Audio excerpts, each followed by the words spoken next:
Welcome back here on the Dori Monson Show. Chuck Cox is the father of Susan Powell. He joins me in the studio. His attorney, Ann Bremner, had to run off, but Chuck is still here with me. And Chuck, let's talk about a couple of things. And you know, you and I were just talking off the air that I've been aware of this story. I became furious as a dad watching what Josh and Stephen Powell were saying about your daughter last week. And that's when this story, I think, has taken on a level of awareness for people all around the country. And they didn't do themselves any favors because everyone has contempt for them who wasn't aware of the story before this, I would think. Yes, I agree. Okay. But here are some of the things they're saying in trying to deflect Josh as a suspect. They're saying that Susan has been suicidal, that she wrote about contemplating suicide as a teenager in her journal. Any truth to that at all? Absolutely not. No, the journal, you know, they published part of the journal on their website. They gave some to news pages to some news outlets, and they had no right to do that, so we're taking legal action on that. But what they published, which were the supposedly incriminating documents, were nothing. And anyone who has actually read them, that they've given copies to and thing, have basically come up with, well, there's nothing here. So their worst evidence is nothing. And so my daughter did not attempt to commit suicide. She didn't run off with anybody. It's just clear and blatant false. Just an attack on her, and she's not around to defend herself. And that's kind of the big thing for me is they have no right to do that. Well, you know, we were talking, my producer and I were talking a couple days ago on the show. If Susan's missing and Josh and or Stephen Powell had nothing to do with it, they would have no reason to trash her. I mean, the only way a husband and a father-in-law would trash a missing wife and daughter-in-law is if they're guilty. Otherwise, if they're innocent and trashing her character, they're just the biggest a-holes in the world. I can't think of any other plausible scenario there. I can't think of a response for that that I could say. Okay. I think people can see the obvious motives for them saying these things, and I just know that the public is smarter than they're giving the public credit for being, you know. Yeah. Well, the public has nothing but contempt for these two. The other line, besides the suicidal line of attack, is they've tried to paint your daughter as a very promiscuous person. And here's what Josh Powell said last week. Has she ever been unfaithful to you? Never that I know of. Then why do you think that she would just run off with another man? She's a very sexual person.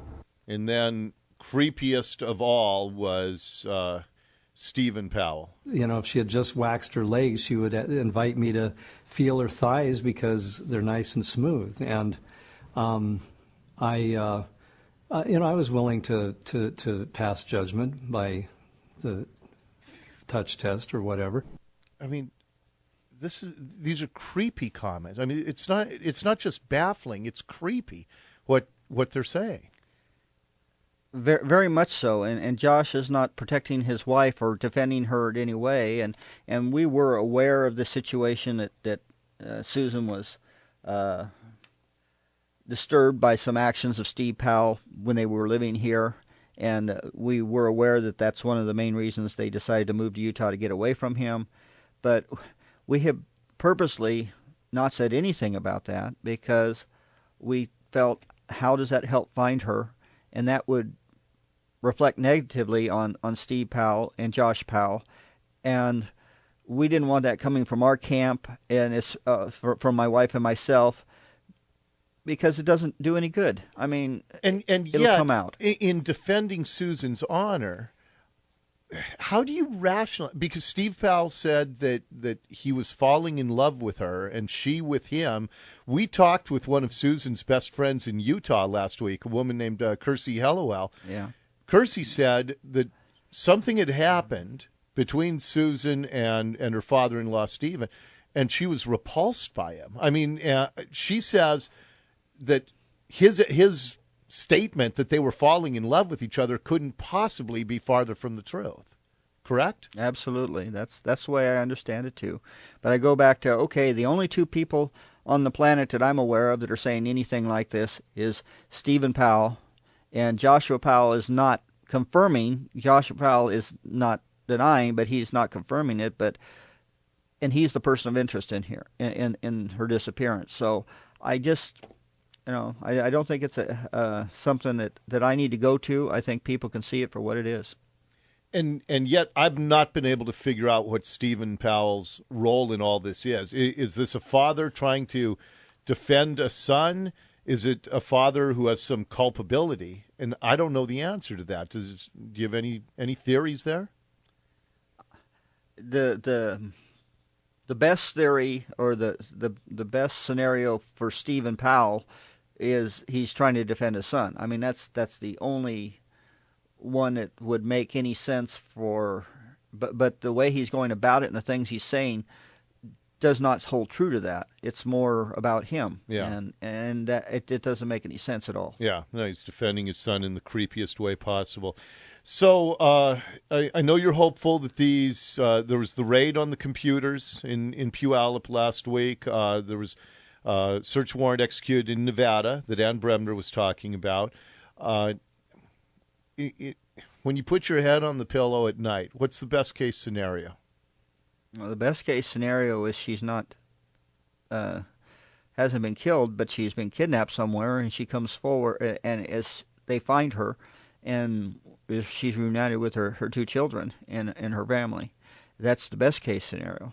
The next scenario, I guess, is that the police have enough evidence that they're ready to move, and they make an arrest of the persons responsible, and they lead us to wherever her body is. And you're also a grandpa, and right. Are you seeing the kids at all? No, absolutely not.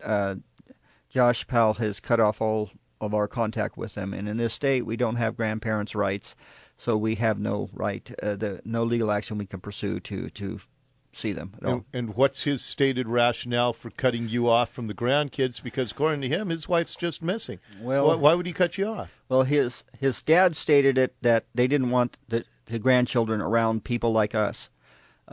Josh's statement is that we have attacked his children and put them on display in the media, which of course we haven't. The only thing we've ever said about the children is someone asks us, have we seen them? We say yes or no. And when we have seen them, do they appear healthy? And we've said they appear clothed and dressed well. We're concerned about what's going on, what they're being taught inside that home, and what they may be subjected to there, but we have nothing we can do about that. So if that's an attack, I guess it's an attack. I don't know. And Josh and Stephen Powell are living together in Puyallup. In Puyallup. I mean, not that far from where you are, right? It's about 3 miles. And I know there's a confrontation a couple of weekends ago. Yeah, on the 20th, we were doing a honk and wave, and a rally in support of Susan. Well, yeah, nobody had. This was just after Ely, but basically the story had not been on the news, and things have been going on. So we wanted to get her picture back out there. So we were standing on the corner with signs and a couple banners, and we were just waving at cars as they go by. And Steve felt that was a violation of a restraining order, that I had somehow entered the neighborhood, his neighborhood, and was attacking Josh in some way. But yeah, that was kind of a ridiculous thing. Yeah. I know, and I've gotten a lot of feedback from my listeners. I know that your family, your wife, your other daughters, I know that they're in an awful lot of people's prayers right now. And I know it's a long shot, but I hope your best case scenario somehow it's the one that unfolds here. Thank you. All right. Chuck, thanks for coming in. Absolutely. Thank you, Dori. Okay. Chuck Cox, he is the father of Susan Powell.